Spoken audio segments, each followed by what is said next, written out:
Issue आप उठाने जा रहे हैं, ये पूरा इशू क्या है कि थोड़ी डिटेल। देखिए, जो लोन है किसानों का, ये जो छोटे लोग हैं जिनका 10 लाख से कम की लोन रिकवरी है उनके लिए कानून अलग है, और जो 10 लाख से ज्यादा अमाउंट की रिकवरी है उनके लिए कानून अलग है। किसान हरियाणा में और पंजाब में सुसाइड कर रहे हैं। इसकी एक बहुत बड़ी वजह है कि बैंकों का एनपीए बढ़ रहा है और बैंक अपनी एनपीए अकाउंट को घटाने के लिए किसानों पर दबाव डाल रहे हैं, क्योंकि किसानों से हरियाणा पंजाब में लोन रिकवरी बड़ी आसान है। किसानों से हरियाणा में हरियाणा ड्यूज रिकवरी एक्ट है, जिसमें एक समरी प्रोसीजर है। एसडीएम के पास एक एप्लीकेशन आती है और वो सर्टिफिकेट जारी कर देता है, जिससे किसान की गर्दन पर हर समय जो बैंक है या जो कंपनी है, फाइनेंशियल इंस्टीट्यूशन हैं, उनका हाथ रहता है, और जब भी वो किसान से चाहें उसकी नाड़ पकड़कर रिकवरी कर सकते हैं। जबकि जो बड़े लोग हैं जिनके पास कॉर्पोरेट हाउसेज जो हैं, उनके लिए यहां तक कि सिविल कोर्ट की जुडिक्शन भी डेब्ट रिकवरी ट्रिब्यूनल में बार है। सिविल कोर्ट में उनके खिलाफ रिकवरी सूट नहीं हो सकता, किसी कलेक्टर के पास रिकवरी सूट उनके नहीं जा सकते।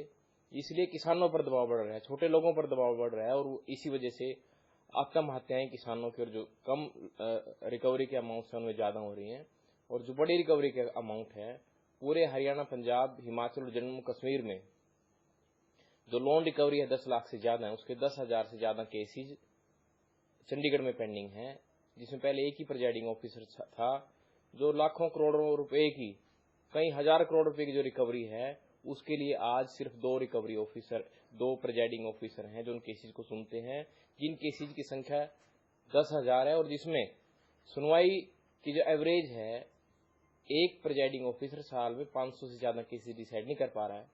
यानी कि दोनों रिकवरी ट्रिब्यूनल्स में 1000 केसेज की रिकवरी के केसेज की डिस्पोजल है, और 2000 केसेज हर साल की बढ़ोतरी हो रही है इन केसेज में।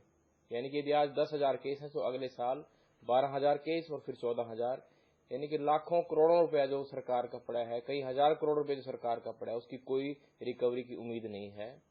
और यदि हम पूरे भारतवर्ष की बात करें तो हमारे देश का 27 लाख करोड़ रुपया बिग जो कॉर्पोरेट हाउसेज हैं उनका, बैंकों का, पब्लिक सेक्टर अंडरटेकिंग का रिकवरी ड्यूज पड़े हैं, और पूरे देश में 98,000 से ज्यादा केसेज इन डेब्ट रिकवरी ट्रिब्यूनल में पड़े हैं।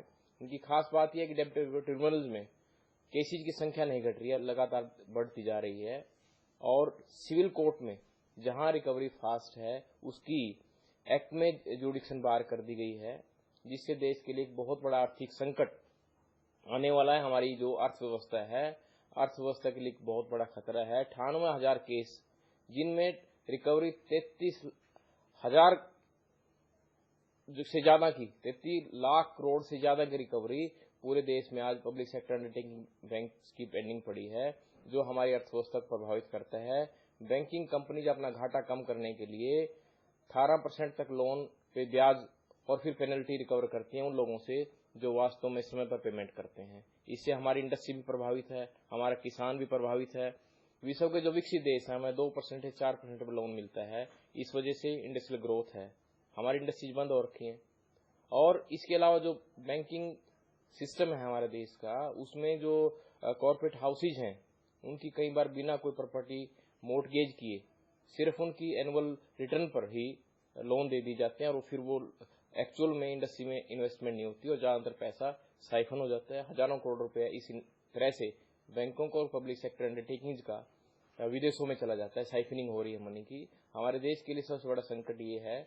और जहां तक न्याय व्यवस्था की बात है, पिछले दिनों चीफ जस्टिस ऑफ इंडिया ने, सुप्रीम कोर्ट के chief justice of India T S Thakur साहब ने, जब मुख्यमंत्रियों की मीटिंग थी, प्रधानमंत्री मौजूद थे, उनकी आंखों से आंसू आना, ये एक आम पब्लिक की, भारत की जनता की आंखों से आंसू थे, जिससे लगता है कि हमारी जो न्याय व्यवस्था है पूर्ण तरह से सक्षम नहीं रह पाई न्याय करने में। 2 करोड़ 80 लाख केस हमारे देश में अभी पेंडिंग है। और हाल ही में कल गुजरात हाई कोर्ट के चीफ जस्टिस ने एक बड़ा ही महत्वपूर्ण क्वेश्चन उठाया कि अकेले गुजरात में, जिसका उदाहरण देते हैं मोदी साहब भी, अकेले गुजरात में 22 लाख से ज्यादा केस पेंडिंग है।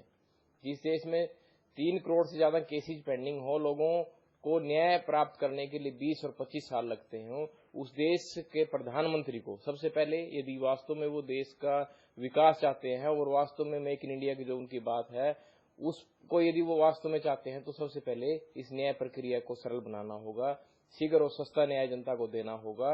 यदि भारत के प्रधानमंत्री नरेंद्र मोदी जी, जिनको जनता ने सिर्फ एक मात्र उनके नाम पर वोट देकर एक भारतीय जनता पार्टी को सत्ता में लेके आए प्रधानमंत्री के नाम पर, वो विदेशों में जाकर भाषण देते हैं, अपने देश की छवि बनाने की बात करते हैं।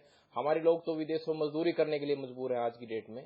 ये दुबई में जाके 50,000 लोगों की एक सभा को हमारे प्रधानमंत्री संबोधित करते हैं, तो हमारे वहां पर लोग काम के रोजगार की तलाश में गए हैं। सबसे पहले हमारे देश को मजबूत करने की जरूरत है, यहाँ की अर्थव्यवस्था सुधारने की जरूरत है, यहाँ के जो किसान सुसाइड कर रहे हैं उनकी हालत सुधारने की जरूरत है।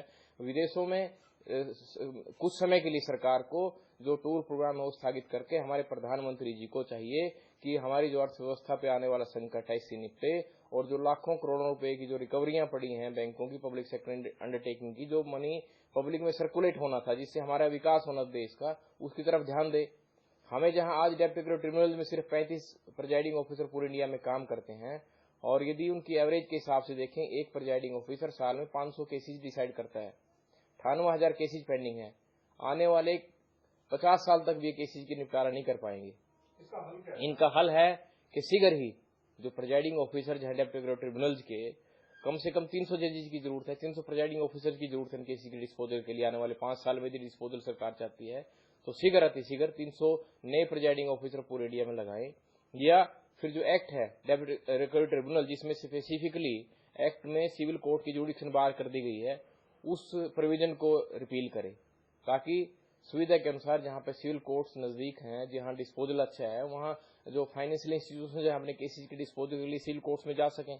इस तरह की जुडिक्शन बार करना किसी एक्ट में एक तो भेदभावपूर्ण है, और इसके अलावा एक किस्म का बेनिफिट दे दिया गया। जो लोग हमारे देश का जो पैसा है बैंकिंग कंपनी से विशेष तौर पर इंडस्ट्री के लिए लोन लेते हैं, लेकिन इंडस्ट्री में वो पैसे इन्वेस्ट ना करके या तो प्रॉपर्टी में इन्वेस्ट करते हैं या विदेशों में उसको साइफनिंग हो रहा है देश का पैसा। कई बैंक भी आप बता रहे थे कि इस कगार पर कई बैंक हैं। सरकार का भी प्रपोजल था, एक आईडीबीआई बैंक के लिए प्रपोजल था कि उसमें जो शेयर है, प्राइवेट शेयर होल्डिंग बढ़ाने की बात थी सरकार के। पिछले दिनों हमारे जो इम्प्लॉयज हैं, ऑफिसर हैं, उन्होंने स्ट्राइक भी की है।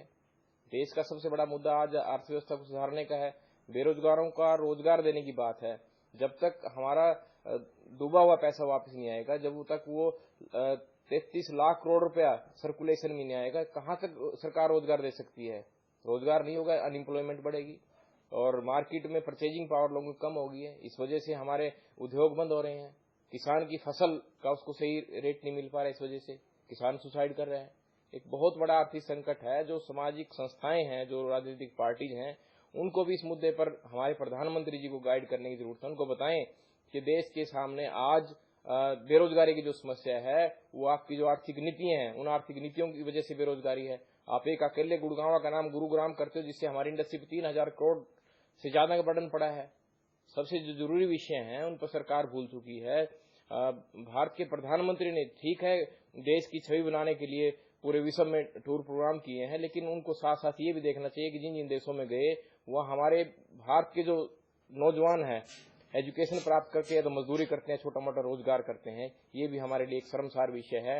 यदि हमारी अर्थव्यवस्था लाइन पर आती है तो हमारा देश सक्षम होगा हर बेरोजगार को रोजगार देने के लिए। हमारे जो पेंडिंग केसेज का यदि डिस्पोजल होगा, लोगों की जो एनर्जी है, 3 करोड़ लोगों की एनर्जी है, वो देश के निर्माण में लगेगी, वो देश की अर्थव्यवस्था को सुधारने में लगेगी। एक व्यक्ति यदि 50 साल की उम्र में कोर्ट में कोई केस डाल देता है तो अपनी लाइफ में उसके केस का फाइनल डिस्पोजल नहीं होता। ये बहुत बड़ा अन्याय है। न्याय को प्रायोरिटी के बेस पर सरकार को चाहिए कि हमारी जो कानून व्यवस्था है वो तभी बरकरार रह सकती है यदि सस्ता और शीघ्र न्याय मिलेगा। यदि अपनी आयु में अपने जीवन जीते जी कोई व्यक्ति कोर्ट से एक निर्णय नहीं ले सकता तो मैं समझता हूँ ये देश के लिए बहुत बड़ी दुर्भाग्य की बात है, और इससे आने वाला समय देश का अच्छा नहीं होगा। देश में एक ऐसा माहौल बनेगा कि हमारी सारी डेवलपमेंट रुक जाएंगी, हमारी इंडस्ट्री बंद होने जा रही है, हमारा किसान अपने खेती करना बंद कर देगा। तो एक बहुत बड़ा संकट है, इससे निपटने की जरूरत है और सभी पॉलिटिकल पार्टीज को अपने राजनीतिक स्वार्थ से परे हटकर इस आर्थिक संकट से निपटने के लिए काम करना चाहिए। हमारा जो 33 लाख करोड़ रुपए जो रिकवरी का पड़ा है उस पर रिकवर करने के लिए ध्यान देना चाहिए। हमारे जो कोर्ट्स में लाखों करोड़ों केस पेंडिंग हैं उनको निपटाएंगे तभी हमारा देश विकास कर सकेगा, अदरवाइज देश का विकास ही संभव नहीं है। हम तो चाहते हैं कि हरियाणा का हाई कोर्ट अलग बने। इतने लंबे समय से हरियाणा का हाई कोर्ट यदि अलग बना होता तो केसेज की डिस्पोजल ज्यादा होती, लोगों को सस्ता और शीघ्र न्याय मिलता। अब ये जो ट्रिब्यूनल सरकार ने बनाए हैं, ये ट्रिब्यूनल हर एक स्टेट में 1 या 2 प्रिजाइडिंग ऑफिसर हैं इनके। इतनी बड़ी स्टेट है, मध्य प्रदेश है, गुजरात है, बिहार है, उत्तर प्रदेश है, पश्चिम बंगाल है, जहां पे केस के फाइलिंग के लिए भी आपको एक पर्टिकुलर स्थान पे सारे लोगों को जाना पड़ता है। 300, 400, 500, 600 किलोमीटर की यात्रा तय करके जाना पड़ता है। वहां न्याय संभव ही नहीं है, वहां डिस्पोजल अर्ली डिस्पोजल संभव ही नहीं है। तो मैं समझता हूं कि ऐसे केसेज को सरकार ने शीघ्र ही डेप्यूटी रेगुलर ट्रिब्यूनल जो एक्ट है उसमें संशोधन करके, और ये जो पावर्स हैं जो उन्होंने एक स्पेसिफिक बार किया है एक्ट में, उस सिविल कोर्ट को जुडिक्शन देनी चाहिए ताकि शीघ्र डिस्पोजल हो सके। ये जब से 93 में एक्ट बना तब से ही सिविल कोर्ट की जुडिक्शन बार की हुई है, और तब से ही देश का रुपया जो है रिकवरी स्लो हो गई। और ये 33 लाख करोड़ रुपए जो अब आज की स्थिति में हमारा फाइनेंशियल इंस्टीट्यूशंस का पेंडिंग है वो इसी वजह से है। और आने वाले समय में यदि हम देखें, हरियाणा पंजाब की हम बात करें, 10,000 केस पेंडिंग है और हर साल 3,000 नए केस की फाइलिंग है, और प्रिजाइडिंग ऑफिसर सिर्फ 1,000 केस का ही फैसला कर पाते हैं। यानी कि इन 10,000 में हर साल 2,000 केसेज की वृद्धि हो रही है।